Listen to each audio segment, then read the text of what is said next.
Dengue को महामारी रूपे घोषणा कले कर्णाटक सरकार।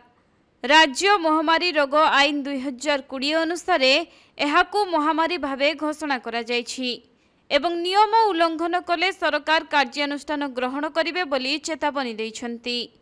केवल सेतिकि नुहे, डेंगू ज्वर व्यापिबा रोकिबा पई सरकार कर्णाटक महामारी रोग नियम 2020 रे संशोधन मध्य करिछन्ति। तेबे सरकारी नियम को कार्यकारी करबा पई विभागीय कर्तृपक्ष को दायित्व दिया जायछि। आउ सहरांचल रे मशा प्रजनन स्थान मिलिले 400 टंका फाइन एवं ग्रामांचल रे 200 टंका फाइन करा जायछि। सेहिपरि वाणिज्यिक प्रतिष्ठान, कार्यालय, विद्यालय, कॉलेज, आवासिक सुविधा, स्वास्थ्य सेवा एवं रेस्टोरेंट पई सहरांचल रे 1000 टंका और ग्रामांचल रे 500 टंका जरिमाना धार्य करा जायछि।